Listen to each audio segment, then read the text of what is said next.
Udah kedengeran ya suaranya? Sudah, Kak. Sudah, Kak, sudah. Oke.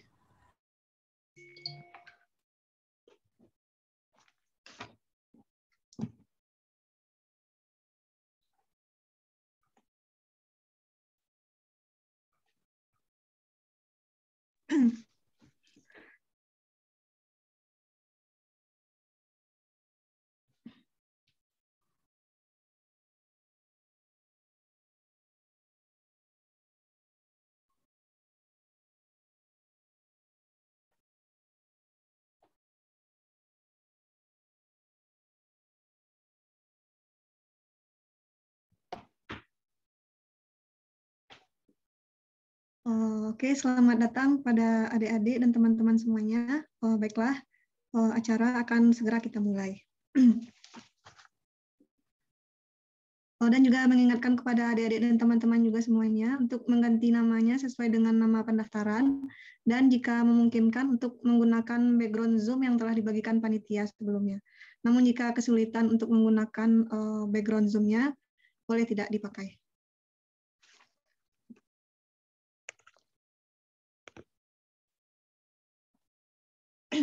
Oke, kita mulai acaranya. Assalamualaikum warahmatullahi wabarakatuh. Waalaikumsalam. Oke, selamat siang teman-teman dan adik-adik semua. Selamat datang pada acara MACS Talk yang pertama dengan tema How to Kickstart Your Career from Math Student to Data Scientist. Saya sendiri, Regita Lorenza, akan membuka acara pada hari ini. Sebelum memulai acara, alangkah baiknya kita berdoa dulu ya. Berdoa dimulai.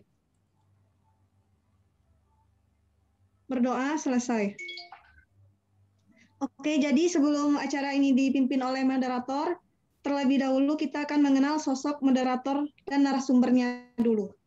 Oke, yang pertama adalah moderator kita yang pertama yaitu adalah Prisanti Uni Arta atau yang biasa dipanggil Uni atau Arta.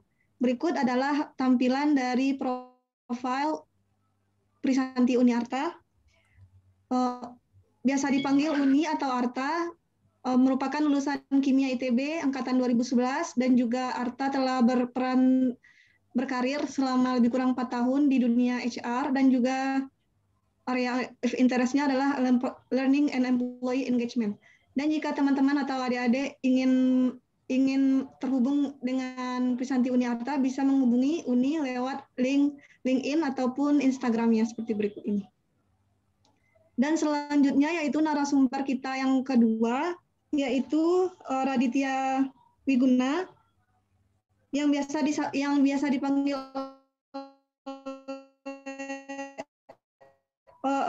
oleh Radit, pendidikan Radit Matematika ITB 2011 dan juga saat ini Radit sedang menempuh S2 Manajemen UI.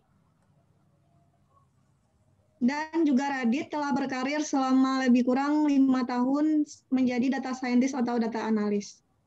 Dengan area of interest-nya adalah seperti berikut, yang kebanyakan di bidang finance dan juga machine learning. Dan jika teman-teman tertarik ingin berkenalan lebih lanjut mengenai Radit, bisa menghubungi Radit melalui Instagram ataupun LinkedIn dan juga link-link berikut ini. Baiklah, untuk sekian perkenalan dari narasumber dan juga moderator pada acara hari ini.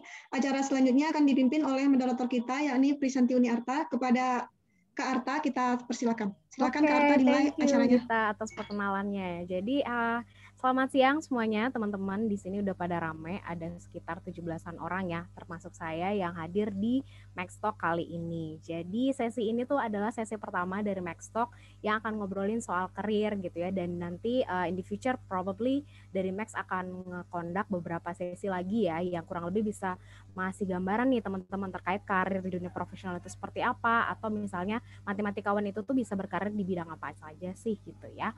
So sedikit perkenalan tentang saya, nama saya Prisanti Uni Arta, bisa dipanggil Uni atau Arta ya, seperti yang di-share sama Gita tadi. Dan saya sudah berkarir di HR itu kurang lebih sekitar 4 sampai hampir 5 tahun gitu ya. Jadi hampir 5 tahun dan fokusnya itu tuh di learning, performance sama bagian engagement areas gitu. Nah, memang lulusan kimia tapi berkarirnya di HRD. Nah, di sore hari ini, di siang hari ini nggak cuma saya, tapi saya akan ngobrol-ngobrol banyak soal data scientist dan karir di data scientist bareng salah satu teman saya. Jadi teman saya ini dari TPB, jadi kita udah kenalan dari kita masuk kuliah ya. Dan teman main lah pokoknya gitu ya. Nah, teman saya ini itu udah berkarir di data, bagian data lah ya, dari mulai data analisis sama data scientist kurang lebih 5 tahunan. Nanti kita akan kulik-kulik nih informasi dari Doi tentang gimana cara berkarir, terus tip and triknya, gimana cara berkarir biar bagus gitu ya, dan berbagai hal soal perkuliahan juga nanti kita akan bahas. Nah, cuman sebelum kita ngebahas ke sana, kita kenalan dulu yuk sama Max ini apa. Jadi Max ini tuh adalah salah satu bisa di-follow di berbagai sosial medianya ya, yang nanti bisa menyediakan berbagai knowledge tentang matematika dan karir di bidang matematika. Nah, kita akan puterin satu video supaya teman-teman lebih kenal dekat soal Max ya. Bukan video, sorry. Akan ada satu presentasi yang akan dibawakan oleh tim Max terkait Max itu apa ya. So, please welcome salah satu tim dari Max, yaitu Welni Restagusnia. Silakan, Well. Oh ya, terima kasih Uni. Baiklah, perkenalkan saya Welni Restagusnia, biasa dipanggil Welni. Pada kesempatan kali ini saya akan menjelaskan apa itu sih Max gitu. Nah, sebelumnya selamat siang teman-teman. Terima kasih atas kedatangannya di acara webinar kali ini. Sekilas saya akan menjelaskan apa itu Max, siapa aja sih tim Max ini gitu, dan program dari Max itu apa aja gitu. Nah, mari kita cek next slide. Nah, berikut beberapa tim dari Max. Yang pertama itu ada Regita Lorenza. Regita ini adalah lulusan S1 S2 Matematika ITB. Kemudian ada saya sendiri S1 Matematika ITB dan sekarang masih mahasiswa di Magister Matematika ITB. Nah, selanjutnya ada Indah Gumala Andira Dini, juga merupakan S1 dan S2 Matematika ITB.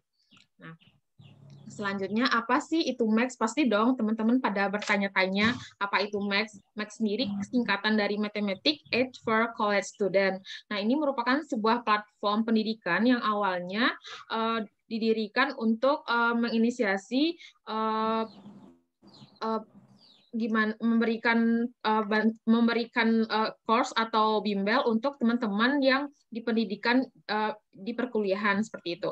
Nah, kegiatan Max sendiri selain untuk teman-teman di perkuliahan seperti di perkuliahan, kita juga memperluas jangkauan yaitu untuk teman-teman yang masih di jenjang SMA ataupun SMP. Nah, untuk SMA sendiri ini ada paket MES itu Mathematics Aid for Senior High School. Nah, ini bimbingan belajar untuk murid atau SMA dengan sistem online maupun offline. Nah, untuk online sendiri kita nantinya akan menggunakan platform Zoom ataupun Gmeet. Dan untuk offline kita bisa di area Sumatera Barat yaitu Padang, Pariaman dan Bukit Tinggi. Selanjutnya ada MAJH itu Mathematics Aid for Junior High School. Nah, ini sistemnya juga sama yang SMA tadi. Dan juga kita juga akan mengadakan pengembangan hard skill dan soft skill untuk mahasiswa matematika berupa kegiatan webinar seperti ini dan pelatihan software yang nantinya akan bermanfaat bagi kita. Seperti software yang saat ini lagi hits yaitu Python. Mungkin nanti akan didatangkan sebuah mentor yang nantinya yang kompeten di bidangnya tersebut gitu. Dan juga untuk umumnya kita tidak menutup kemungkinan untuk melakukan bimbel belajar TU CPNS untuk teman-teman yang udah lulus kuliah S1 ataupun S2 nanti mau daftar CPNS, nanti bisa nanya-nanya ke kita gitu. Bisa di Telegram, bisa di DM Instagram seperti itu. Nah, untuk teman-teman yang berminat bisa menghubungi DM Instagram tersebut dan juga bisa menghubungi saya sebagai kontak personnya. Nah, selanjutnya juga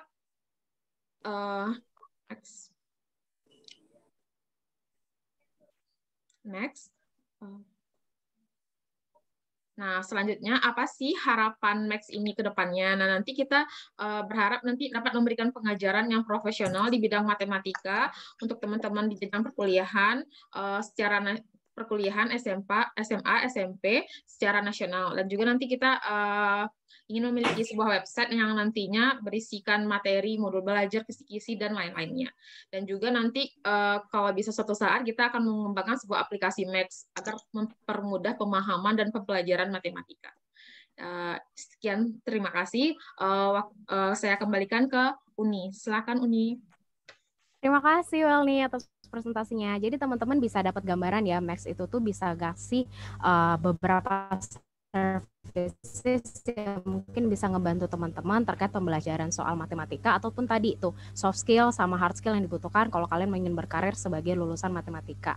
Dan juga bisa direkomendasiin juga nih sama teman-temannya atau adik-adiknya yang masih di yang masih di jenjang SMA dan junior high schools gitu. Nah, pertanyaan terkait Max ini lebih lanjut misalnya ya, terkait tadi servicesnya bisa ditanyakan lewat chatbox, nanti kita akan jawab, atau nanti juga bisa ke sosial media Max sendiri. Oke, nah itu tadi soal Max ya. Nah kita balik lagi nih ke topik hari ini, the reasons kalian pada datang ke sini terus register, yaitu ngobrolin tentang karir data scientist. Dan expertnya udah ada di sini ya, Raditya.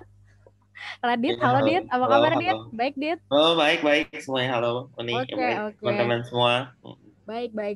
Nah, sebelum kita ngobrol ke Radit, ini ada satu sesi sebelumnya ya, yaitu foto bersama supaya yang masih make up gitu ya, yang datang ke sini mukanya udah apa?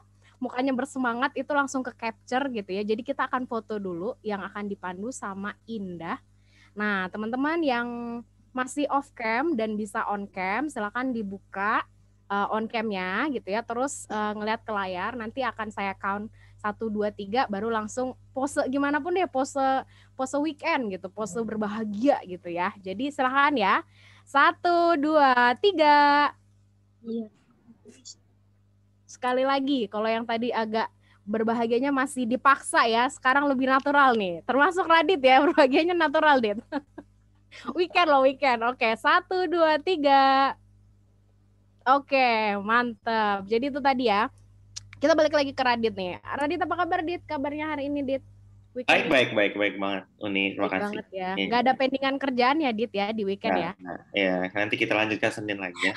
Dilanjutkan Senin lagi. Nah, Radit ini tuh kan memang berkarir di data scientist ya, yang mungkin buat sebagian orang udah cukup familiar sama data scientist itu apa gitu ya. Tapi mungkin ada juga nih Dit, orang-orang yang belum familiar data scientist itu apa, atau kayak confused gitu, bedanya data scientist sama data analis apa sih gitu. Nah, tim Max udah nyiapin satu video yang bisa menjelaskan sedikit sebelum kita ngobrol lebih lanjut tentang apa itu data scientist. So please play, dari dia akan play videonya, silakan.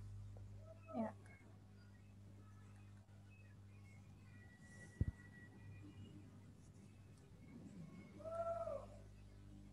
Oke, kita tunggu sebentar ya teman-teman ya.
Oke, itu tadi ya soal data scientist. Itu masih sedikit tentang data scientist itu apa. Terus juga tadi mungkin teman-teman baca beberapa terms gitu ya, yang erat kaitannya sama data scientist juga. Nah, yang menarik juga nih, saya sebagai HR ya, yang biasanya juga tahu lah ya tren-tren pekerjaan. Nah, data scientist ini adalah salah satu pekerjaan yang paling seksi sekarang guys, gitu ya. Jadi nggak cuma di bidang tertentu aja, tapi mungkin sebagian besar bidang itu industri gitu ya sudah punya yang namanya profesi data scientist di organisasi mereka. Nah, kalau Radit sendiri nih, Dit, sekarang ini bekerja di bidang apa, Dit? Kalau boleh tahu? Oke, sekarang sih saya posisinya di salah satu perbankan multinational international bank gitu, posisinya di Jakarta, ya bagian kurang lebih mengenai data juga. Oke. Jadi di salah satu perbankan. Jadi tepat banget nih kalau untuk teman-teman yang pengen jadi orang yang berprofesi di industri perbankan. Nah, sebelumnya berarti bekerjanya di mana nih? Kebetulan kalau saya kan di Pegi-Pegi nih ya, salah satu startup. Kalau Radit kan bukan startup nih ya. Tapi pernah bekerja di startup ya, Dit ya? Pernah. Jadi Kickstart sesuai judul kali ini kan, Kickstart Your Career. Pertamanya adalah di startup gitu, di industri teknologi ya, IT company gitu kan, ada 2 ya, beberapa tahun gitu. Kemudian baru move to corporate world. Oke. Jadi profilnya juga tepat untuk teman-teman yang pengen jadi ini ya startup employee gitu ya. Jadi kalau startup mungkin agak beda dikit nih. Nanti akan kita bahas nih bedanya apa. Oke. Nah, dulu kan salah satu fun fact tentang Radit ya. Jadi teman-teman ya, fun fact tentang Radit adalah selain dia punya profesi data scientist yang notabene sekarang lagi bagus banget gitu ya, relevansinya gitu ya. Selain itu juga soal dulu waktu kuliah IPK Radit ini tuh 4 straight A. Itu gimana caranya gitu ya. Nanti kita akan kulik ya gimana caranya seorang Radit bisa IPK-nya 4 gitu ya. Lalu juga dia berkarir gak cuma dari startup tapi juga moving ke established company. Nah, pasti ada transisi ya. Tapi kita get back dulu deh ke perkuliahan gitu. Dulu kepikiran gak sih buat berkarir di data scientist yang mungkin dulu agak beda nih tren tuh. Oke. Sebentar ya, sebelum saya mulai disclaimer dulu ya. Jadi yang saya katakan di sini opini dan tidak mewakili perusahaan saya bekerja gitu ya. Oke. Jadi ya pada saat kuliah, kalau nggak salah udah berapa ya, kayak udah mungkin 8-10 tahun yang lalu ya kita kuliah ya. Jadi jangan dibuka dong, kelihatan banget langit ini. Ya, pada saat itu sih belum informasi gitu ya mengenai data science, mengenai profesi ini tidak se-booming seperti sekarang ini gitu, dengan era internet, era perusahaan teknologi yang semakin banyak dan berkembang gitu. Jadi pada saat itu sama sekali have no idea pada saat kuliah karirnya seperti apa gitu, akan menjadi data science atau enggak gitu, seperti itu. Ya cuman karir yang pada saat itu berkembang yang populer diantaranya ya kalau lulusan matematik diantaranya ya kerja sebagai aktuaris gitu kan, atau kerja di bidang seperti oil and gas company seperti itu kan, adalah bidang-bidang yang favorit pada saat itu gitu. Jadi belum mengarah ke situ. Cuman ketika lulus, mulai berpikir what's to do next gitu kan, apa yang akan kita lakukan setelah kita lulus gitu kan.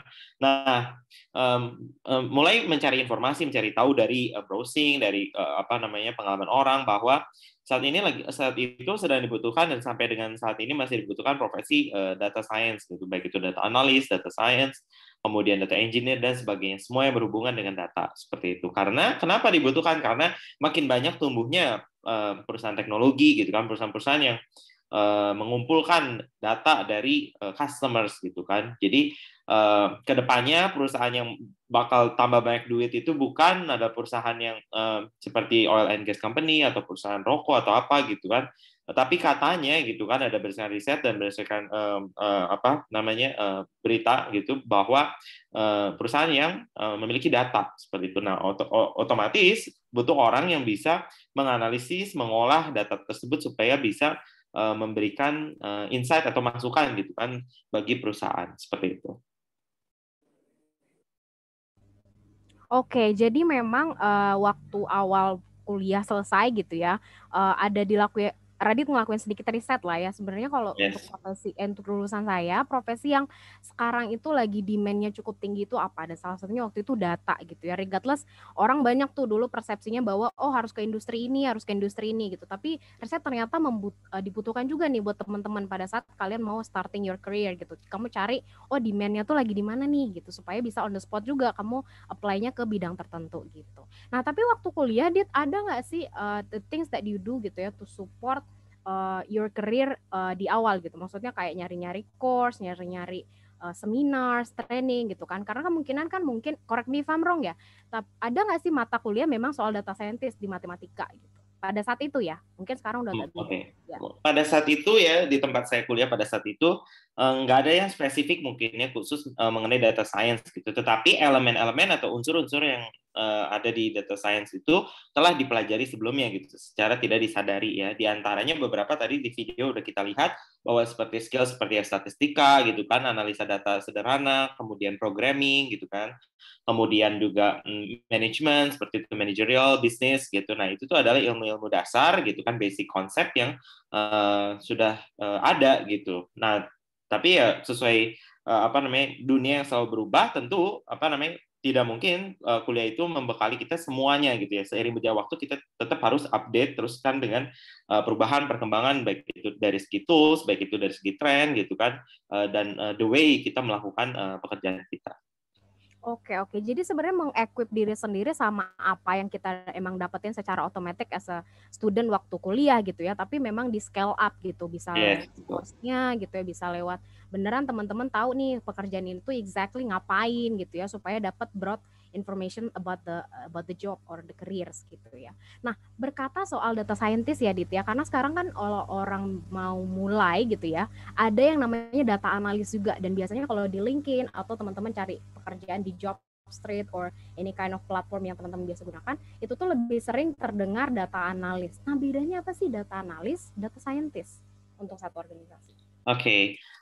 Ya, jadi banyak berkembang gitu kan penamaan mengenai profesi di bidang data. Nah, cuman ya ini bergantung pada masing-masing perusahaan gitu ya, beda-beda. Ada perusahaan yang mengatakan hal yang profesi yang sama tetapi dengan sebutan yang berbeda. Cuma secara umum gitu berdasarkan pengetahuan saya dan secara umum adalah yang bisa kita simpulkan adalah bahwa data analis itu profesinya lebih ke dia mengolah data, mengumpulkan data, kemudian menyajikan data dan memberikan rekomendasi atau insight gitu kan berdasarkan data yang dimiliki gitu, kepada bisnis gitu kan untuk meningkatkan value dari perusahaan.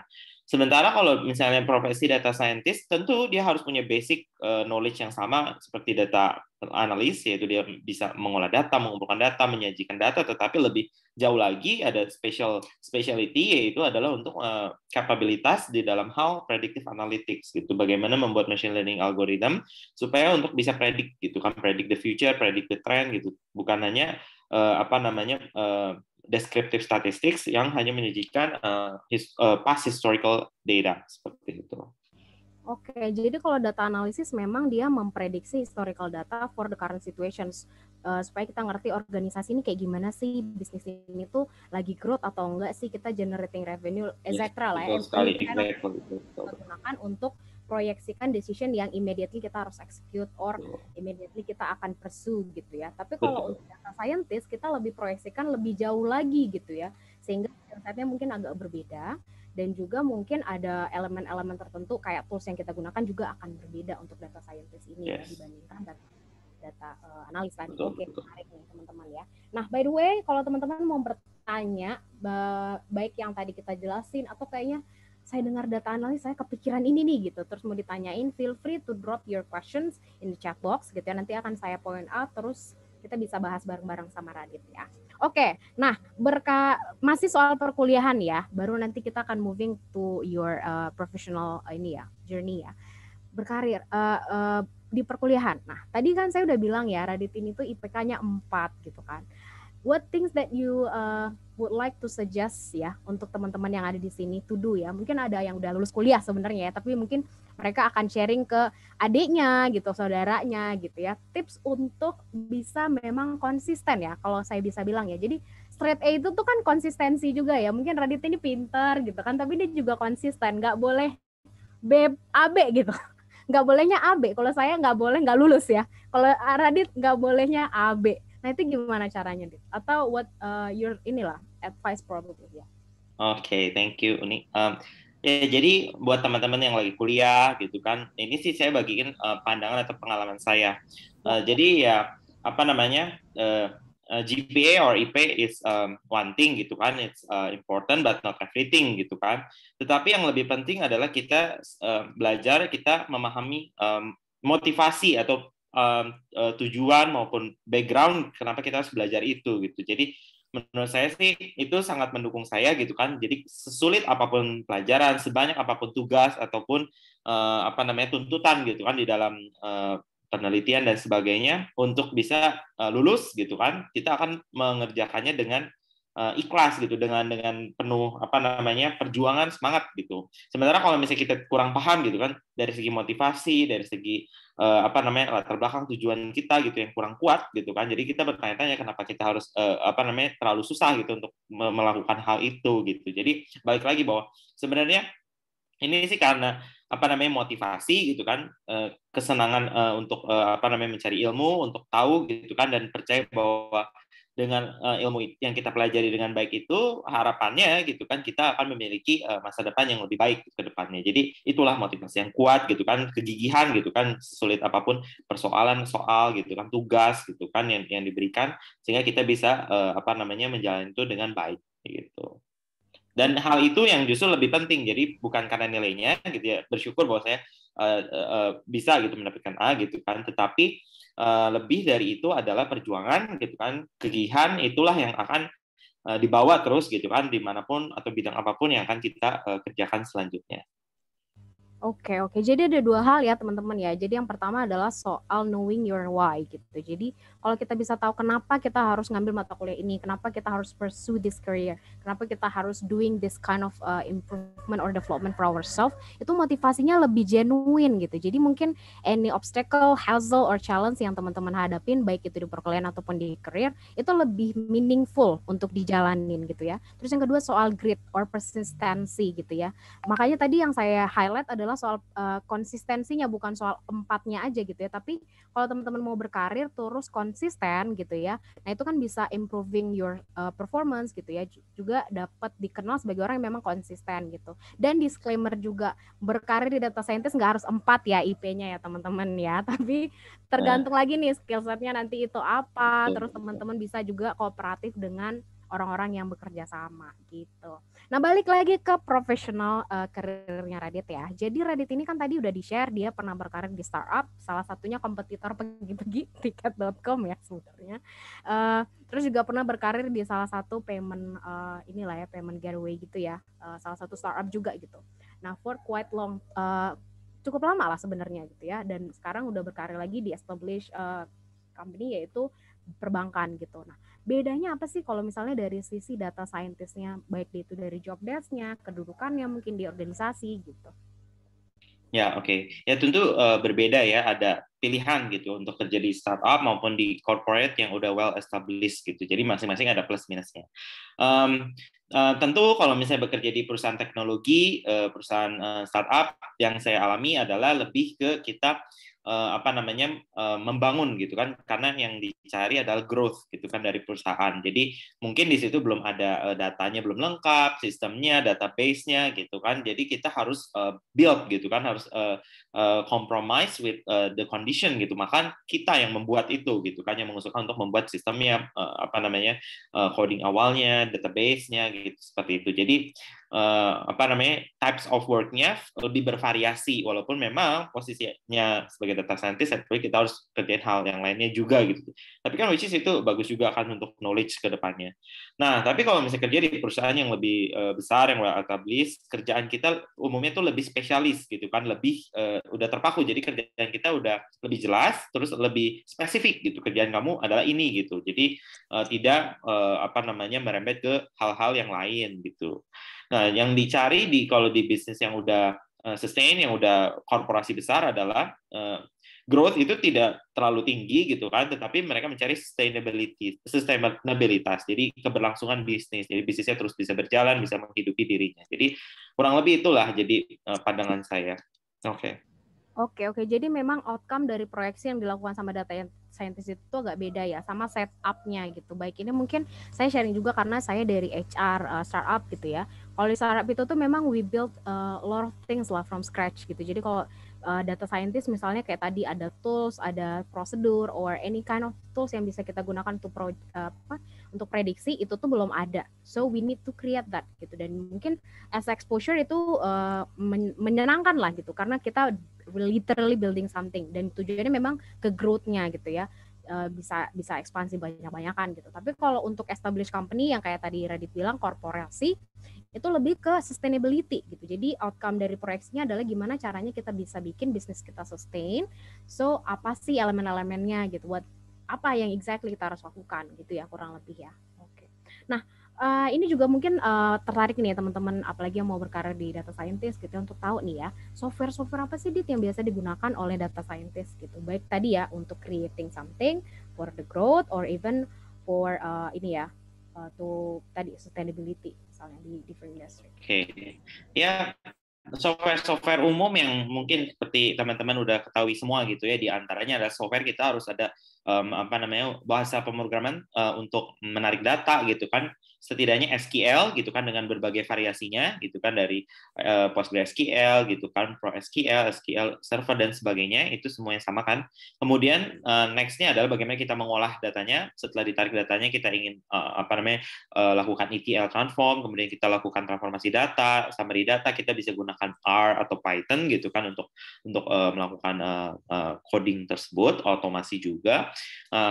Kemudian kalau untuk charting, creating dashboard, which is yang kalau kerjaan kurang lebih data analyst atau beberapa bilang business intelligence seperti itu, ya seperti dashboard BI intelligence gitu adalah seperti ClickView, kemudian Tableau, Power BI dan sebagainya. Jadi ya kurang lebih banyak ya merek-merek provider gitu dari tools gitu kan yang bisa membantu seorang profesi data analis, data scientist untuk bekerja seperti itu. Oke, oke. Tadi kan itu bicara soal data scientist-nya banget ya, Dit ya. Tapi kalau misalnya nih kita bicara tentang teman-teman yang literally fresh grade gitu, terus belum ada pengalaman. Ada nggak sih satu, misalnya, oh kamu ngambil course ini dulu deh for starter gitu. Ada nggak sih? Kayak tadi banyak banget ya soalnya ya. Buat ya mungkin setidaknya yang paling yang paling dasar menurut saya ya harus bisa SQL gitu kan, R atau Python basic itu udah sangat membantu sih untuk bekerja. Seiring berjalan waktu nanti sambil learning by doing gitu, what is expected ya, we find the answer gitu kan, we find the way untuk melakukan itu. Oke, jadi 3 tadi ya, ada Python, SQL sama R. Ya. Nah ini juga tadi kalau ini dari Max juga bisa nih providing ya sebenarnya guidance buat teman-teman, especially SQL and Python tadi dimention loh teman-teman ya. Jadi bisa tanya ke sosial medianya aja mau belajar kayak gimana, terus panduannya juga bisa nanti di guide ya gitu. Oke, tadi kan bicara tentang soft skill ya. Selain soft skill pastinya kita juga punya hard skill gitu ya. Tapi kita juga punya yang namanya soft skill. Ada nggak sih soft skill yang kayaknya harus punya nih kalau mau berkarir di data scientist gitu? Oke, tentu banyak banget ya soft skill-nya. Jadi selain hard skill yang kita harus miliki, ya tentu ada soft skill-nya. Di antaranya adalah bagaimana kita bisa berinteraksi kan setelah kita menghasilkan analisa, presentasi, ataupun model gitu kan. Bagaimana kita bisa meyakinkan gitu kan para stakeholder, para decision maker di perusahaan, di organisasi kita bekerja untuk mempercayai hal itu dan melakukan rekomendasi atau usulan yang kita berikan. Jadi diantaranya adalah skill untuk komunikasi gitu. Komunikasi di sini adalah bagaimana kita bisa dengan jelas menyampaikan pesan dengan argumentasinya yang logis gitu sehingga bisa diterima dan bisa dijalankan. Nah, kemudian selain itu kita tidak bekerja sendiri kan di perusahaan, kita harus ada tim gitu kan, ada IT yang providing the data, kemudian ada business analyst, kemudian ada scrum master, ada misalnya atasan dan sebagainya, rekan kerja di divisi lain gitu. Nah, kita kan harus punya juga teamwork skill gitu kan, bagaimana kita bisa bekerja sama gitu kan. Tidak selalu kita yang be the one man show gitu kan. Jadi kita harus bisa bekerja sama, kita mengerjakan secara bersama bagaimana menyelesaikan tugas itu gitu kan dengan baik gitu. Jadi itu teamwork, kemudian communication. Ya, terus hal-hal lainnya juga penting. Kalau memang kita kedepannya mau kemudian naik gitu kan, karirnya menjadi seorang manajer, kemudian ingin memanage team, we have to know the leadership gitu kan, leadership skill, sehingga kita bisa memimpin orang, bisa meng-guide orang ke depannya seperti itu. Oke. Oke, jadi ada 3 nih teman-teman kalau bicara soal soft skill ya. Mungkin sebenarnya juga kalau free course terkait hal ini juga teman-teman bisa dapatin di Udemy, Coursera, or anything gitu. Kan di LinkedIn juga biasanya ada presentasinya. Yang pertama adalah communication skill ya Dit ya, karena teman-teman kan harus convincing bahwa this data supporting this argument gitu. Dan biasanya kita bicaranya sama stakeholders gitu ya, dalam tanda kutip orang-orang yang punya critical roles di organisasi gitu, yang nggak bakal cuman dengan kita senyum terus dengerin kita gitu ya, tapi harus literally kita punya komunikasi, gaya komunikasi yang bisa mereka mengerti gitu. Jadi apapun pesan yang kita sampaikan itu nyampe dan mereka bisa terima. Makanya tadi communication skill is really important, especially if you are the fresh grad ya. Fresh grad kan mungkin secara experience you have a limited experience ya, tapi kalau bicara tentang communication, regardless your seniority level, you actually can excel on that part gitu. Terus yang kedua adalah soal teamwork gitu ya. Jadi ini juga mungkin saran dari saya juga as an HR gitu ya. Teamwork is very very critical nowadays gitu. Walaupun kita bekerja mungkin data scientist, kepikiran teman-teman nggak akan banyak orangnya, tapi kita tetap harus bekerja sama dengan departemen lain mungkin gitu ya, tim-tim lain gitu. Jadi kalau kita nggak punya teamwork gitu ya, kita nggak bisa kolaborasi sama orang, it will become a hassle for organization and you bad influence for your career juga sebenarnya gitu. Terus yang terakhir, kalau teman-teman ternyata pengen step up gitu ya dari individual kontributor yang kerja sendiri buat diri sendiri, tapi sekarang udah punya tim, then your next journey is excel on leadership skills gitu ya. Ini broad banget sih, tapi sebenarnya basically maintaining people, manage people gitu. Karena people sebenarnya lebih susah dari sistem ya, Dit ya, kebetulan ya ternyata. Iya, tentu. Jadi ya, itulah kesulitan.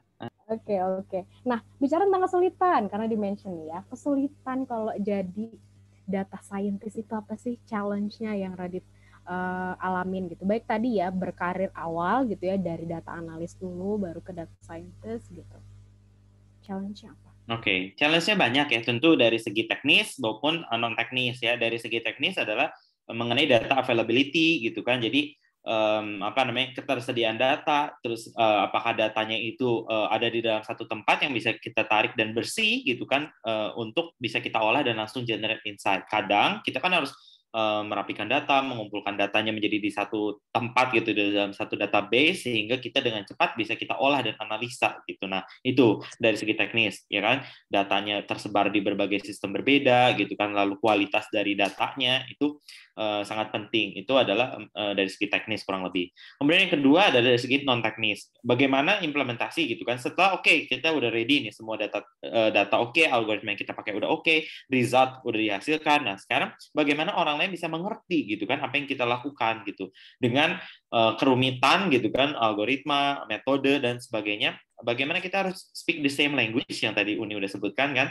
sehingga stakeholder di bagian bisnis atau di senior management itu mengerti, dan ini tuh have a valuable insight buat manajemen dan buat juga bisnis gitu kan. Nah, itu juga penting gitu sisi non teknis, karena kan pasti mereka tidak memiliki background yang sama gitu dengan kita gitu kan, mereka background yang lebih luas gitu. Jadi non teknis di situ juga memegang peran penting gitu, sehingga project atau hasil kerjaan yang kita lakukan itu impactful.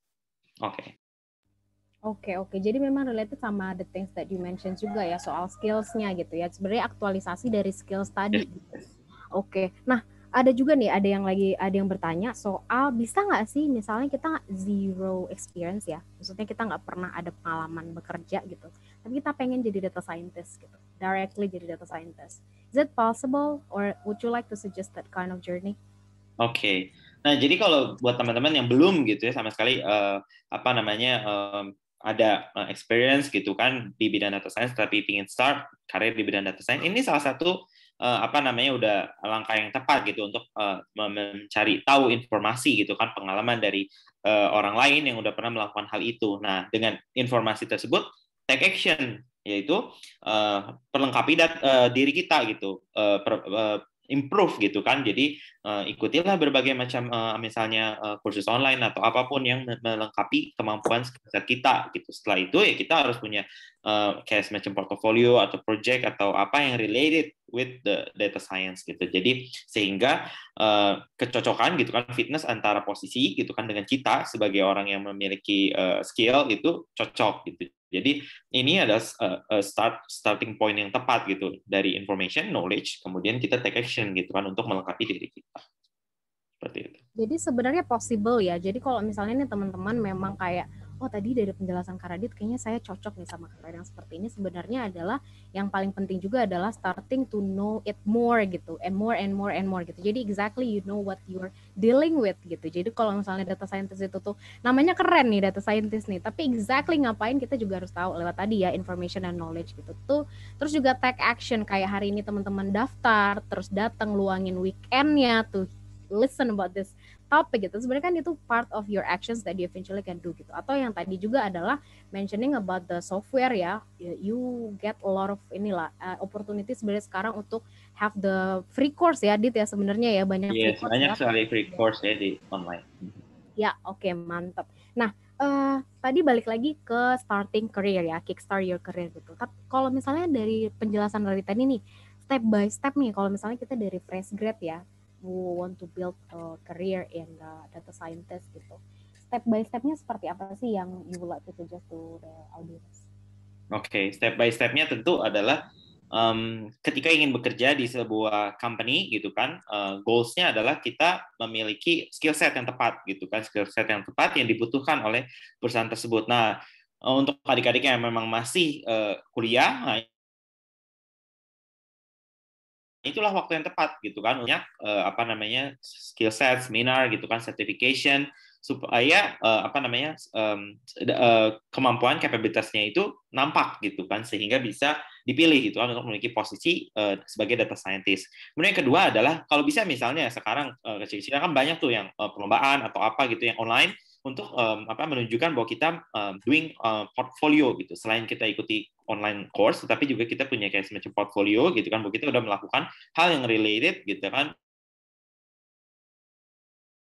dengan skill set yang kita miliki. Nah, itu menurut saya adalah sebuah cara yang baik gitu kan, sebuah pendekatan yang bisa gitu untuk membantu supaya kemungkinan kita bisa dengan mudah gitu kan berkarir ke depannya lebih oke gitu.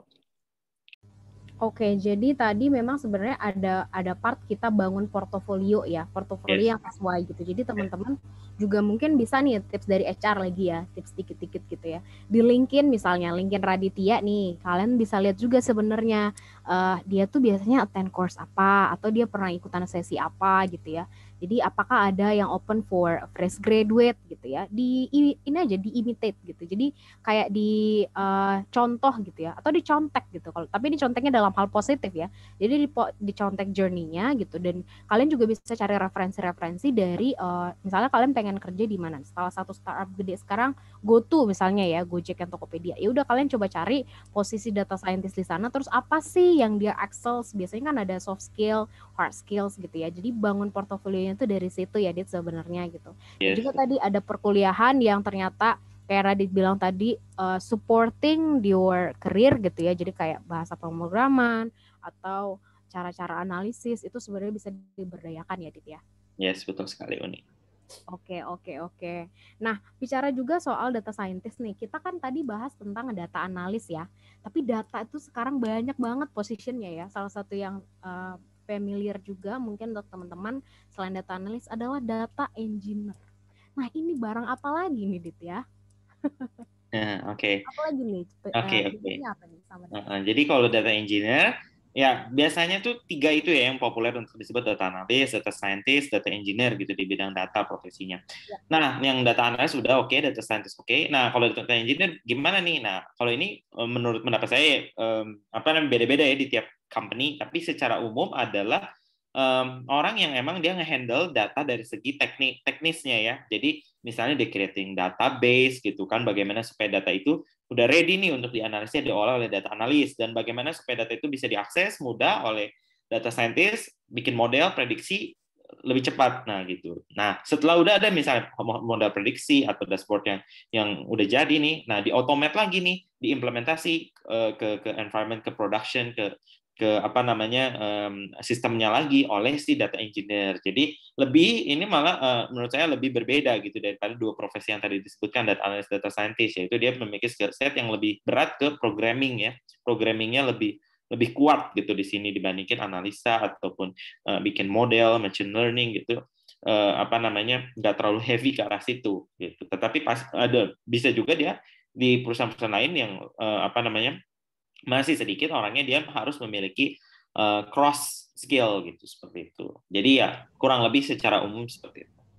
Oke, cross skill ini berarti memang dia kayak blended ya. Jadi dia ada betul. part analysis for betul. Data analisnya gitu ya. Ada part juga dia proyeksikan gitu. Dan di startup itu sering terjadi ya, Dit ya. Betul. Apalagi kan misalnya timnya baru dibentuk gitu kan, orangnya masih sedikit, jadi ada peluang ke arah situ, kesempatan untuk belajar. Oke. Nah, saya ingetin lagi ya, kalau teman-teman ada pertanyaan, feel free to drop your question in the chat box gitu ya, atau DM saya juga boleh kalau malu-malu gitu kan, silahkan, feel free ya.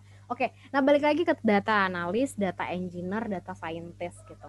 Kalau kita pengen nih berkarir, data scientist kayaknya agak susah nih gitu ya, karena somehow kan kita harus convincing sesuatu yang kayaknya agak jauh gitu ya, in my understanding nih ya. Tapi kalau misalnya kita belajar tentang data analis dulu, kayaknya lebih enak nih gitu. Mungkin probably ada teman-teman yang rasa kayak gitu. Is it okay gitu to starting with not directly ke data scientist, tapi ke profesi-profesi lain dulu yang sebenarnya related gitu? Yeah. Oh, it's okay. It's very okay gitu. Bahkan itu adalah a good start gitu menurut saya. Jadi pasti seorang data scientist juga harus memiliki skill set analisa data, olah data, menarik data gitu. Merekomendasikan itu adalah sesuatu yang plus gitu ketika kita punya experience di bidang itu gitu, dan itu akan mempermudah kita, membantu kita justru malah untuk build next step ke depannya gitu. Oke, jadi nggak apa-apa ya berarti sebenarnya untuk berkarir dulu dari profesi yang lain gitu ya, yang data scientist, data analis, data engineering gitu ya. Kalau teman-teman memang lebih pengen mulai di sana dulu gitu, baru and then ke data scientist gitu.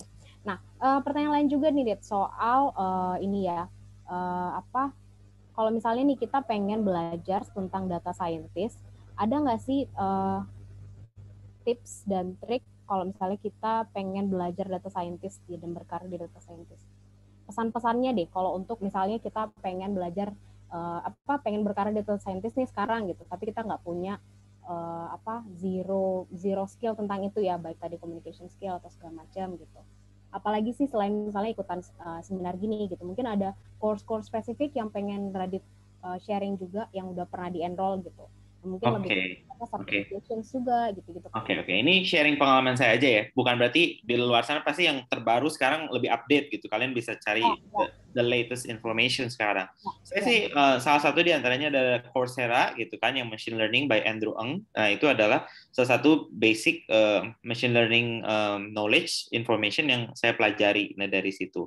Di antaranya ada beberapa juga yang bagus dari Udemy, Udacity, EDX gitu kan. Itu banyak sekali online course mengenai data science skill yang cocok gitu, sehingga aplikatif juga, ada bisa kita real time coding di situ, dan kita bisa cek gitu hasilnya expected or not gitu. Dan selain knowledge, tapi skill set juga terasa di situ, kita langsung do it by ourselves gitu kan. Apalagi sekarang online, sekarang di rumah banyak waktu luang kan untuk bisa equip your skill set gitu kan dengan new tools.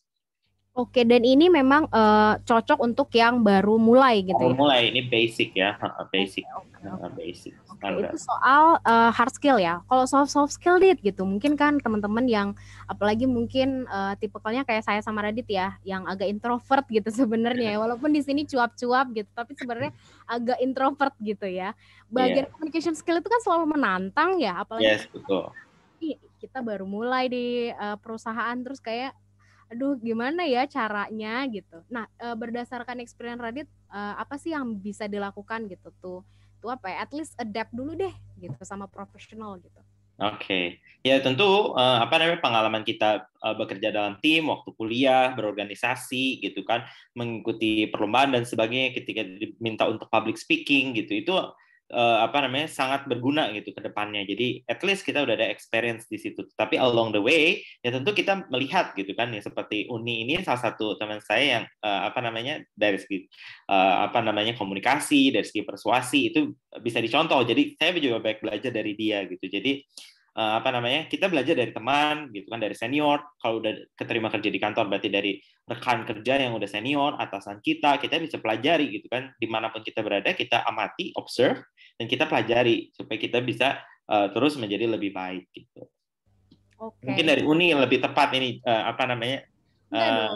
sarannya, silahkan. Profilnya lebih cocok sama Radit orang-orangnya ya. Jadi yang tadi ya pengalaman teman-teman di organisasi, Radit juga dulu pernah ngajarin orang lewat tutor ya, nutor gitu. Teman-teman sebenarnya juga belajar komunikasi sama misalnya yang kayaknya nggak ngerti gitu ya. Ini gimana kah caranya gitu, gimana caranya educate people gitu. Itu kan one thing, one skill gitu. Terus juga teman-teman nih, untuk saya yakin ya banyak nih yang aktif di organisasi, aktif di berbagai community gitu ya. Nah, itu juga bisa digunain skillnya untuk approaching orang di sana ke professionals gitu ya. Terus juga tadi kalau misalnya pengen banget ya ikut community yang sekarang sebenarnya banyak virtual ya teman-teman ya, karena working from home, terus juga learning from home sekarang gitu. Jadi community banyak yang lebih sifatnya online gitu. Nah, ini ada pertanyaan ya, gimana sih jenjang karir sebagai data scientist gitu. Nah, ini mungkin by year juga boleh nih di breakdown kali Dit ya, kalau ada yang penasaran. Kayaknya kalau saya 3-4 tahun sih bisa jadi manajer nggak sih Kak di data scientist? Mungkin ada yang curious tuh Dit. Ya, jadi kalau ini pertanyaan jenjang karir sangat spesifik ya, tergantung perusahaannya, jenis industri dan perusahaan tempat kita bekerja. Tentu kalau di perusahaan yang levelnya startup atau level jumlah karyawannya lebih kecil, tentu kalau disebut sebagai level itu tidak terlalu bertingkat gitu ya, jadi tidak terlalu hierarkis, jadi lebih flat organisasi. Jadi ya kita bisa menjadi spesialis data scientist atau menjadi senior gitu ke depannya yang expert khusus untuk mengerjakan hal itu gitu. Jadi ada yang seperti itu, saya lihat dan juga berdasarkan pengalaman saya. Kalau misalnya di tempat lain, di perusahaan lain yang lebih well established dengan ribuan karyawan gitu, mungkin tingkatan jenjang karir itu lebih bertingkat gitu, sehingga mungkin seiring berjalannya waktu ya bisa naik dan seterusnya gitu. Jadi setidaknya sih bisa dibagi dua ya. Ada orang yang emang dia ingin menjadi spesialis gitu kan, dia tetap menjadi expert gitu kan di dalam bidang pekerjaannya itu dan makin expert gitu kan seiring berjalannya waktu. Ada juga orang yang emang dia selain expertise-nya itu tetapi dia memiliki juga passion, memiliki motivasi untuk becoming the people manager. Jadi yang tadi Uni bilang bahwa untuk leadership skill, untuk manage people gitu, ada juga yang arahnya ke situ. Ya, tapi tentu karir setiap orang beragam gitu kan, perjalanan karir juga tidak ada yang harus mengikuti satu pola gitu kan. Jadi jalani gitu kan, ikuti, dan itu yang pasti yang terbaik untuk kita.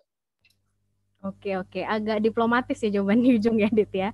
Tapi tadi sebenarnya ada yang memang kita bisa bilang vertikal ya. Jadi kalau teman-teman tadi, saya sebenarnya suka nih data scientist, saya suka bicara soal data gitu. Tapi at the same time saya juga punya aspirasi nge-leading orang, nge-manage orang, nge-grooming orang gitu ya. Jadi dalam arti kayak yang dari fresh grade saya pengen lihat nih karirnya saya bimbing gitu ya. Jadi itu bisa lebih ke managerial level ya. Mungkin at some point you become a director gitu. Tapi spesifikasi expertise-nya adalah data scientist. Atau kayak yang Radit bilang, sebenarnya lebih ke horizontal gitu ya. Jadi kalau misalnya kita bicara tentang karir path, dia horizontal, yang mungkin lebih ke technical part expertise gitu. Not necessarily you leading a team or become a manager, tapi sebenarnya secara karir kamu growth gitu ya. Especially under compensation and benefit gitu ya. Secara salary tetap naik kok teman-teman ya. Walaupun posisinya data scientist selama 10 tahun, tapi sebenarnya ada jenjang karir di situ gitu. Dan kalau misalnya teman-teman ternyata, saya lebih pengen kayak gitu karena kayaknya susah nih, bukan susah ya, tapi kayaknya saya nggak ada aspirasi ke leading people, ya bisa banget sebenarnya lewat data scientist ini ya gitu. Nah, ada pertanyaan selanjutnya yaitu apakah mungkin kita switch our career, jadi misalnya mungkin dari bidang yang apa ke bidang yang apa. Kalau saya nih misalnya ya HR gitu, tiba-tiba jadi data scientist 2 tahun kemudian, possible nggak sih? Possible. Jadi semua tuh mungkin gitu kan, semuanya bisa, tetapi tentu dengan skill set yang tepat gitu kan. Setelah kita equip skill set gitu kan, kemudian aspirasi kita emang di bidang itu dan ada emang open position for it gitu kan, jadi possible gitu tentu. Namun dengan catatan gitu kan, apakah kita cocok fit gitu kan dengan capability, skill yang harus dipelajari seperti itu. Dan ada yang menerima juga berarti ya? Yes, betul, ada open position for it. Oke. Mungkin selanjutnya juga teman-teman bisa ikut nih kayak bootcamp data tuh banyak ya, Dit ya. Yes, baik banget. Bootcamp yang sebenarnya mereka punya link juga untuk providing the talent gitu. Jadi kalau kita belajar sendiri, terus kita sendiri yang tahu bahwa kita udah expert nih gitu kan, agak kurang ya justifikasinya ya. Tapi lewat data bootcamp ataupun provider yang supply talent gitu ya ke company-company, kalian bisa mungkin ngambil course-nya di sana gitu. Terus certified yang penting ya. Jadi misalnya mungkin certified-nya buat junior aja nggak apa-apa, tapi di situ kita bisa kayak claim gitu bahwa ini nggak cuma kita yang claim, tapi juga ada lembaga yang claim gitu ya kalau untuk career switch-nya. Dan juga paling penting juga adalah memang kita sesuai sama portofolionya juga gitu ya. Jadi kayak saya misalnya communication skill-nya checklist gitu. Tapi apakah Python-nya checklist kan belum tentu ya. Jadi saya harus equip diri saya dengan itu gitu. Nah, pertanyaan yang agak basic lagi Dit ya. Balik lagi ke sebenarnya basicnya tadi gitu. Nah, di sini kan teman-teman sebagian besar mungkin atau semuanya itu adalah lulusan matematika. Saya lulusan dari yang berbeda, ini mungkin populasinya minoritas di sini ya, di sesi kali ini ya gitu.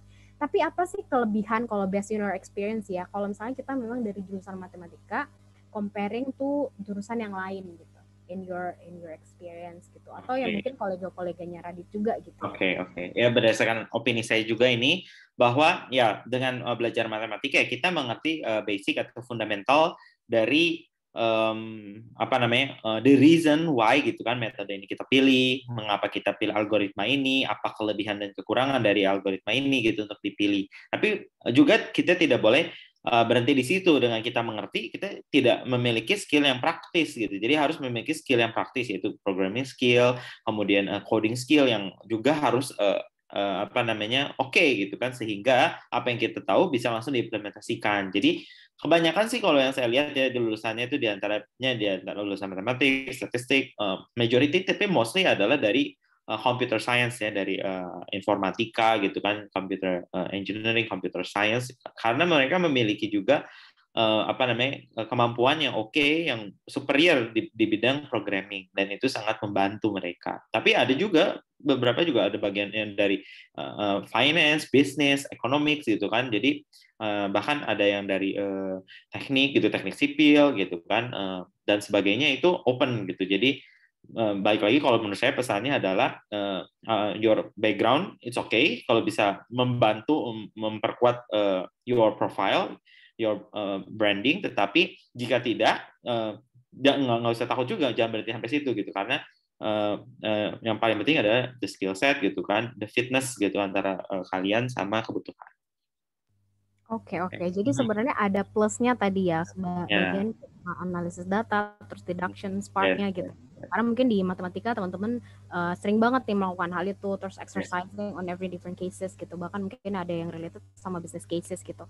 Tapi sebenarnya juga dari jurusan lain juga banyak gitu, especially on computer science yang mungkin dari kuliah juga dia udah belajar tentang bahasa pemrograman yang kita mention tadi, or even more than that gitu ya. Jadi dan sekarang mungkin secara karir fleksibel banget ya orang zaman sekarang ya. Jadi kayak nggak harus linear gitu, as long as you have the grit to learn gitu, and you can prove that you excels on that part gitu, sebenarnya bisa mengikuti ya gitu. Nah sekarang kita tarik ke Raditnya sendiri ya, as a data scientist yang sudah berkarir 5 tahun ya Dit ya sekarang ya? Iya kurang lebih ya. Ya 5 tahun dan oke, ini ada pertanyaan tapi ya kita akan tanyain juga nih ya, kenapa ambil 2 manajemen Dit? Ya jadi for your information, udah lulus atau belum Dit? Belum ya. Jadi teman-teman, Radit ini mirip sama Welny ya. Welny juga lagi pursue ini degree di master degree-nya. Radit juga sebenarnya lagi pursue master degree ya, tapi belum lulus. Kita doain as soon as possible ya, Dit ya. Yes, amin. Hasilnya sama S1 gitu kan. Hopefully gitu, nggak tahu lah. Kita berdoa aja gitu yang terbaik. Yeah. Kenapa ngambilnya S2-nya manajemen? Apakah berhubungan dengan karir ke depan? Nah, pertanyaan selanjutnya sebenarnya lebih ke karir ke depan ini sih. Oke. Nah, ini cocok banget ya pertanyaannya. Jadi kenapa sih S2 manajemen? Kenapa nggak more teknis lagi gitu kan? Lebih ke computer science, data science, analitik.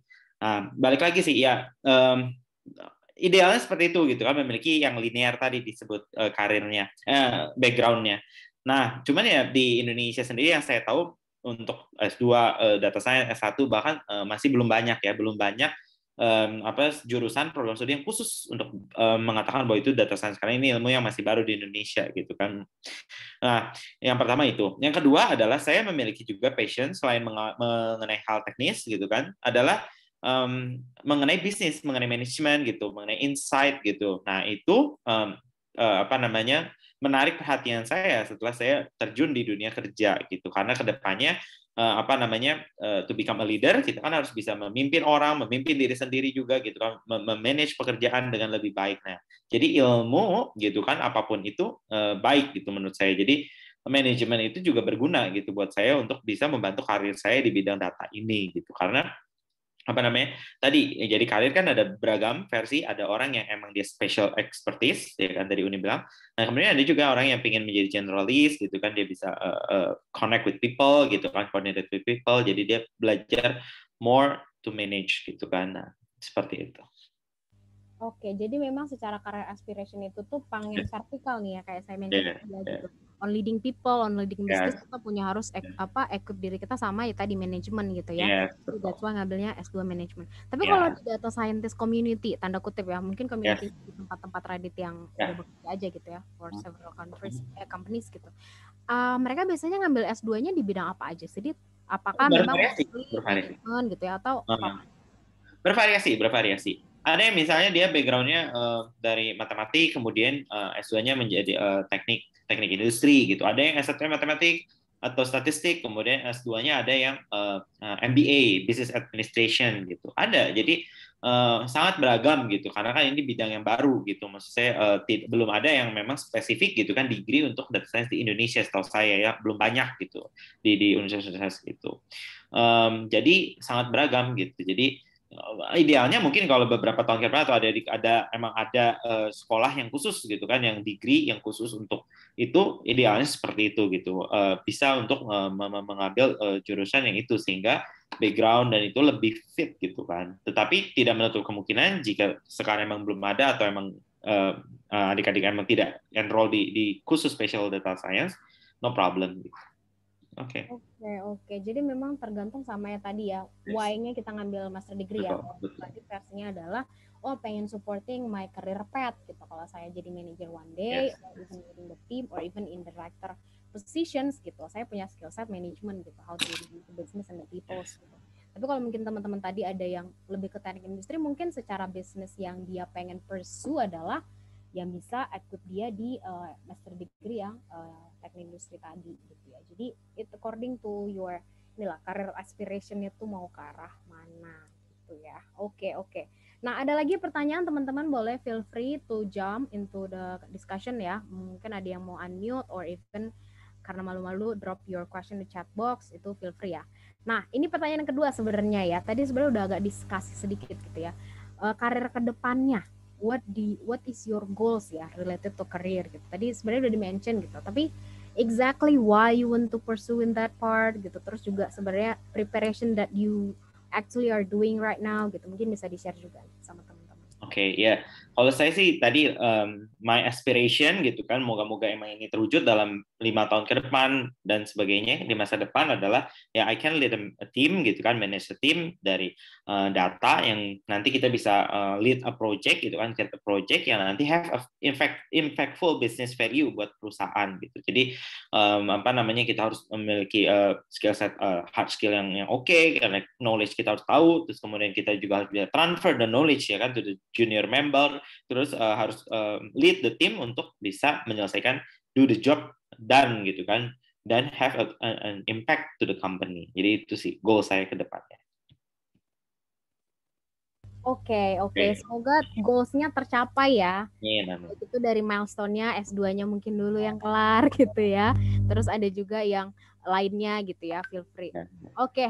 Sip, thanks Radit atas informasinya. Thank you nih semuanya. Semua knowledge yang sudah di-share hari ini. Semoga inspiring untuk teman-teman semuanya juga, dan juga bisa jadi satu insight for your career options Betul, mungkin sukses. baru dapetin hari ini terus masih mikir-mikir, oke, is this the right things for me? It's totally okay ya untuk berkarir gitu. Mungkin lagi middle crisis, middle apa? Quarter life crisis sekarang. Radit masih di quarter life crisis.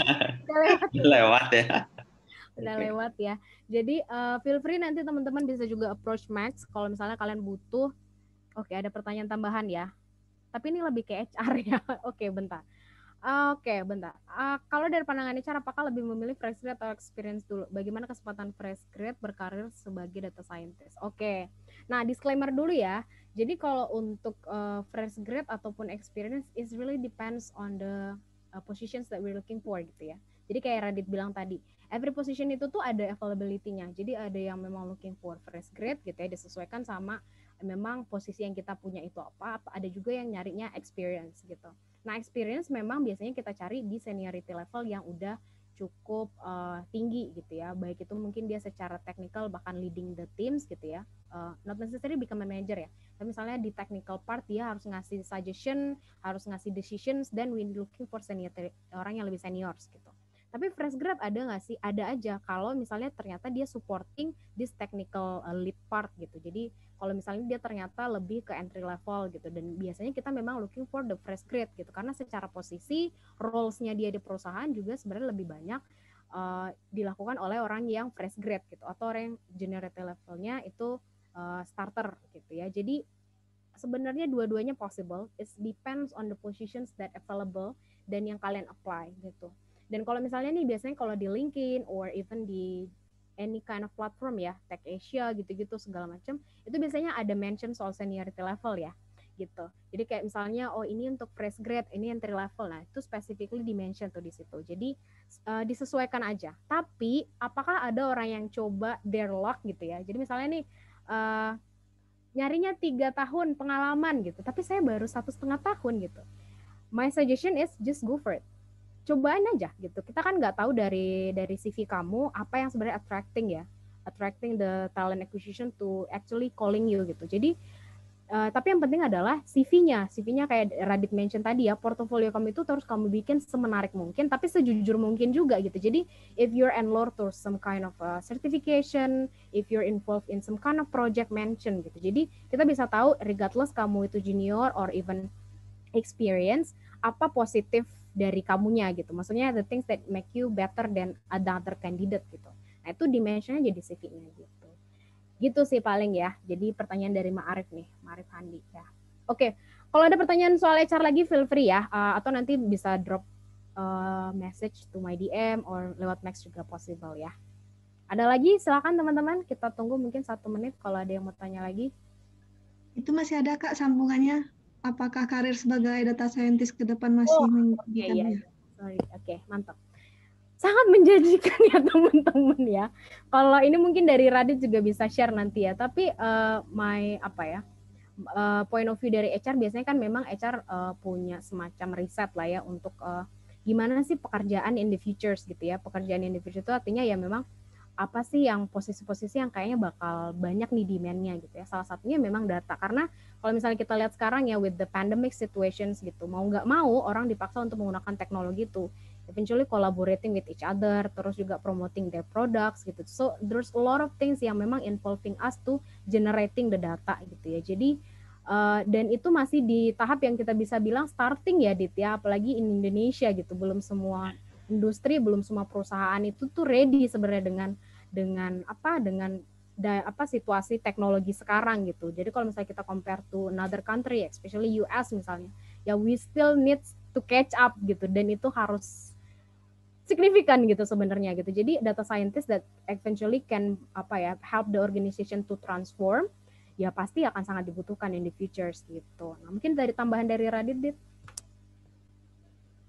Udah oke. Jadi setuju. Jadi terus trennya mungkin masih oke ya, masih terus ke depannya gitu kan. Dibutuhkan gitu ya. Terus berkembang Indonesia. Ya, pasti selalu dibutuhkan kok. Oke. Sip. Ada lagi pertanyaan? Silakan kalau ada. Kita tunggu 1 menit. Oke. Siap. Udah, thank you. Oke. Siap.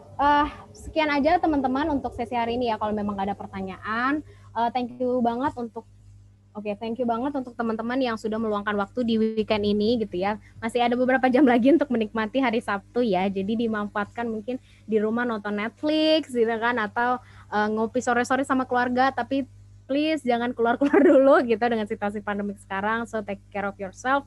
Juga kita minta tolong untuk diisi surveinya di bit.ly/absensi maxtalk gitu ya, supaya kita dapat juga nih feedback dari rekan-rekan semuanya, the things that we can improve regarding this sessions gitu ya. Jadi kalau misalnya kita conduct another time, kita lebih baik lagi gitu. Dan juga untuk claim the certificate harus isi absensinya. So please need your help to complete this the survey. It will take maksimum 5 menit sih sebenarnya gitu ya. So please spare your time for that ya gitu. Dan juga thank you very much for Radit yang udah sharing your knowledge here. Semuanya gitu ya. untuk teman-teman semua sukses, semua sehat-sehat selalu. Ya, wish all the best for your career juga, dan juga thanks for teman-teman yang juga udah preparing the sessions ya dari tim Max, Welny, Indah dan Gita gitu ya. So hopefully kita bisa ketemu lagi di the next session. Thank you very much for your time. Bye bye guys. Terima kasih Kak Radit. Thank you.